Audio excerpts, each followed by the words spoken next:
Guys, next episode के start से पहले आप लोग मेरे चैनल को सब्सक्राइब कर देंगे। इससे हम अपनी नेक्स्ट एपिसोड को स्टार्ट करते हैं। ये अपनी फ्रेंड के साथ बैठी हुई दिखाई जाती है। शाफी उसे कहने लगती है कि तुम इतने पैसे कमाने के पीछे क्यों लगी हुई हो जब तुम्हारे पास हर चीज है और जो हमें प्रोजेक्ट मिला हुआ है उसके लिए भी हमारे पास पैसे हैं, तो तुम अपनी ये पार्ट टाइम की जॉब क्यों नहीं छोड़ देती ताकि तुम्हारा ऐसे लोगों से सामना ना हो। ये उसे कहने लगती है कि नहीं ना, मैं नहीं छोड़ सकती, मुझे पार्ट टाइम की जॉब करनी है, मुझे पैसे बनाने हैं। फिर शाफी उसे बताने लगती है कि मैंने सच एक और बात भी तुम्हें बतानी थी, जो तुम्हें मिस्टर पॉक पसंद है ना, वो पता है अब्रॉड से वापस आ गए हैं। ये सुनकर तो ये खुश हो जाती क्योंकि मिस्टर पॉक ये की आइडिया न, हालांकि ये ने उसे कभी भी नहीं देखा। तो शाफी कहने लगती है कि तुम ऐसे इतना खुश हो रही जैसे वो कोई हैंडसम सा लड़का हो, तुम्हें क्या पता वो बिल्कुल भी ना प्यारा हो और उसकी एज भी इतनी बड़ी हो। ये कहने लगती है कि क्या हुआ, बस मुझे अच्छा लगता है ना, मुझे नहीं पता वो कैसा भी है। और गोयो दिखाया जाता है जो अपने चाइल्डहुड के बारे में सोचा होता है, जिसमें उसको ये जैसी ही बचपन में लड़की मिली होती है और वो उसके सामने ही जिस तरह ये अपने बालों को बांध रही थी, उसने भी अपने बालों को वैसे ही बांधा था। और फिर वो ये के बचपन की पिक और ये की अब की पिक को दोनों को इकट्ठे करके देखने लगता है। और तो याओ आकर उसे पूछने लगता है कि ये तुम क्या कर रहे हो। तो गोयो उसे बताने लगता है कि तुम्हें पता है मैं जिस लड़की की बचपन से तलाश कर रहा हूँ वो लड़की मुझे मिल चुकी है, चलो आ जाओ हम उसको ढूंढने के लिए उसके घर चलते हैं। फिर डोयाओ भी गोयो को लेकर जाने लगता है और फिर वो एड्रेस के मुताबिक उस एरिया तक भी पहुँच जाते हैं जहाँ पर ये रहती होती है। डोयो को तो देखकर वैसे ही डर लग रहा होता है क्योंकि लाइट कभी बंद हो रही थी कभी चल रही थी, और जैसे ही वो उसके घर के करीब पहुँचते हैं तभी वहाँ की लाइट ऑफ हो जाती है और ये अपने घर पर दिखाई जाती है जो नहा रही होती है। लाइट ऑफ होने पर शाफी को डांटने लगती है कि तुम इस मंथ का बिल देना तो नहीं भूल गई। और दूसरी तरफ हमें डोयो दिखाया जाता है जो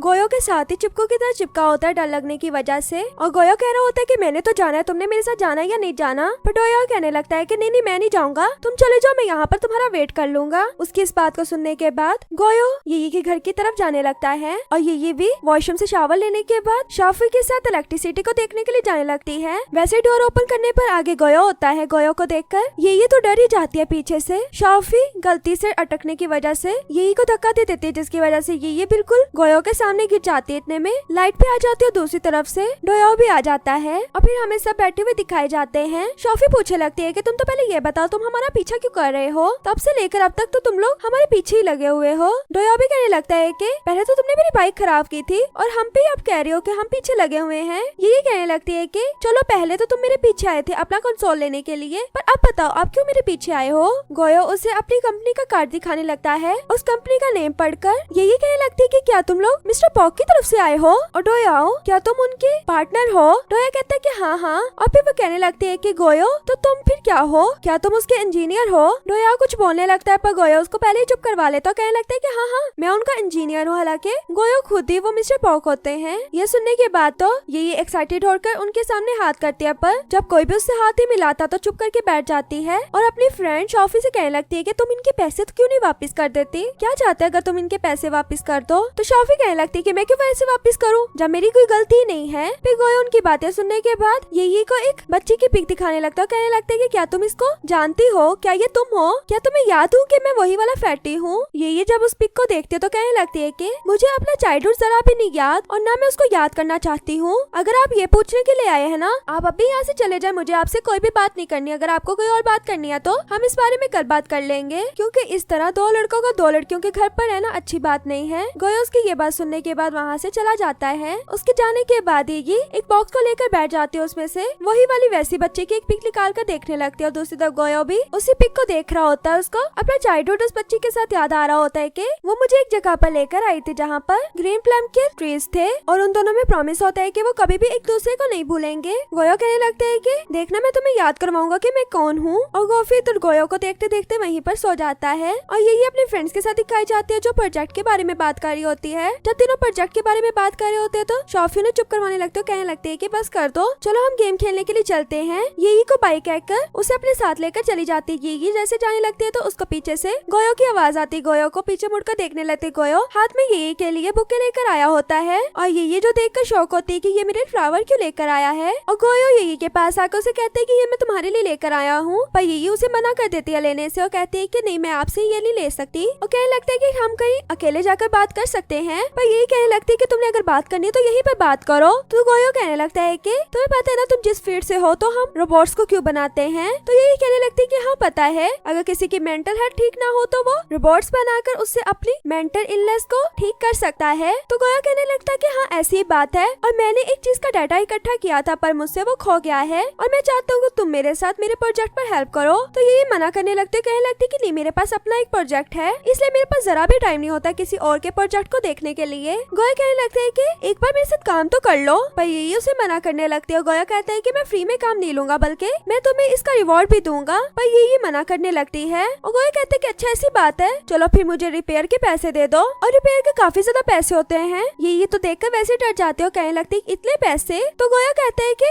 1 लाख, मैं तुम्हें 1 लाख युआन दूंगा अगर तुम मेरे साथ काम करती हो, तो वो भी रिवार्ड के तौर पर, और तुम्हें इसकी रिपेयरिंग फी भी नहीं देनी पड़ेगी। और ये तो सुनते साथ ही ये उसी टाइम फौरन मान जाती है। गोया सोचने लगता है कि इसलिए तो ज्यादा टाइम ही नहीं लिया, वरना यहाँ इसके साथ मेरे 10 मिनट्स और वेस्ट हो जाते। और हमें दूसरी तरफ शॉफी दिखाई जाती है जो अपने फ्रेंड के साथ गेम खेल रही होती है। और जब वो घर पे पहुँचती है तो उसको ये से पता लगता है कि उसको गोया के साथ प्रोजेक्ट करने पर 1 लाख युआन मिल रहे हैं। ये सुनकर तो शॉफी वैसे ही शॉक हो जाती है, कहने लगती है कि तुम्हें क्या उस पर इतना यकीन है, कहीं वो तुम्हारे साथ फ्रॉड तो नहीं कर रहा। तो यही कहने लगती है कि नहीं नहीं, और देखो मैंने जितने भी पार्ट टाइम जॉब्स किए हैं ना, मुझे कभी भी इतने पैसे नहीं मिले, मैं तो उसके साथ ये जॉब करूंगी। और नेक्स्ट डे ये गोयो के घर तक पहुंच जाती है। गोयो के घर के बाहर पहुंचते बेल करने पर उसका सिक्योरिटी वाला रोबोट बोलने लगता है, कहने लगता है कि आपको कुछ क्वेश्चंस के आंसर देने होंगे और फिर ये डोर ओपन होगा। तो ये से पूछा जाता है कि गोयो को हॉबी में क्या पसंद है। तो ये सोच कर कहती है कि कोडिंग करना, क्योंकि वो इंजीनियर है ना। पर वो कहता है कि नहीं, रॉन्ग आंसर। पर फिर भी डोर ओपन हो जाता है। डोर ओपन होने पर ये घर के अंदर आने लगते हैं और गोफी आगे से आ जाता है। गोफी को देखकर पहले तो ये डर जाती है। गोफी कहने लगते है कि हमारे घर में एक न्यू मेंबर आया है, मैं तो काफी एक्साइटेड हूँ। ये देखकर ये गोफी को प्यार करने लगती है। तो गोफी उसे कहने लगता है कि तुम पहली बार आई हो तो ये अच्छे मैनर्स नहीं है, तो मुझे हाथ लगाओ। तो ये उसे सॉरी करने लगते हो, कहने लगती है कि तुम्हारा नेम क्या है। तो वो अपना नेम गोफी बताता है। ये भी उसे अपना नेम बताती है। इतने में पीछे देखती है तो गोयो आया होता है। तो गोयो से कहने लगता है कि वहाँ पे स्लीपर्स पड़े हैं, वो चेंज करके आ जाओ। इतने में गोयो अपना इनविजिबल ग्रीन प्लम का ट्री भी ले आता है। शादी उसे देखने लगती है और गोयो कहने लगता है कि क्या तुम्हें इसको देखकर कुछ याद आया कि मैं कौन हूँ, मैं तुम्हारा वही फैटी हूँ। पर ये उसकी कोई भी बात का जवाब नहीं देती, बल्कि उस ट्री की तरफ जाने लगती है। कहने लगती है ये कितना प्यारा है, और उसको हाथ लगा के जब देखती है तो गोयो ये देखकर ट्री को वापस से बंद कर देता है। कहने लगता है कि तुम आज काम करने के लिए आई हो ना, तो काम करो। फिर गोयो उसको कॉन्ट्रैक्ट दिखाने लगता है। कहने लगता है कि तुम इस पर साइन करो अगर तुम ये कॉन्ट्रैक्ट एक्सेप्ट करती हो। और ये भी जल्दी से उस कॉन्ट्रैक्ट को एक्सेप्ट कर लेती है। फिर गोयो से कहने लगता है कि आओ मैंने तुम्हें एक जगह पर लेकर जाना है। वो वैसे ही एक ट्री के पास ले जाता है जो उसके चाइल्डहुड में होता है, और कहने लगता है कि तुम्हें इस ट्री पर चढ़ना होगा। ये कहने लगती है कि ये कैसा डाटा है जो मुझे इस ट्री पर जाकर कलेक्ट करना होगा। गोयो कहने लगते है कि इस कॉन्ट्रैक्ट में लिखा है कि जो मैं कहूँगा तुम वो करोगी, तो क्या तुम अपने कॉन्ट्रैक्ट को टर्मिनेट करना चाहती हो। तो ये उसी टाइम कहने लगती है कि नहीं, मैं अभी यहाँ पर ऊपर जाऊंगी। और फिर ये ट्री के ऊपर जाके ट्री को देखने लगती है। यो है ये को इस तरह देखकर उसकी पिक्स लेने लगता है। इतने में वहाँ पर एक आंट आ जाती है और कहने लगती है कि तुम अपनी गर्लफ्रेंड की इस तरह पिक्स ले रहे हो, पर ये डेंजरस काम है इस तरह ट्री पर जाना। तो वो कहने लगता है कि सॉरी, ये अभी नीचे आ जाएगी। वो कहने लगती है कि तुमने इसका फोटोशूट भी किया है ना, दिखाओ दिखाओ। पर गोयो कहने लगता है कि नहीं मैंने नहीं किया। पर फिर भी वो उससे मोबाइल पकड़ के देख लेती है। और यहीं पर हमारा ये पार्ट भी खत्म हो जाता है। वीडियो अच्छी लगे तो वीडियो को लाइक करना।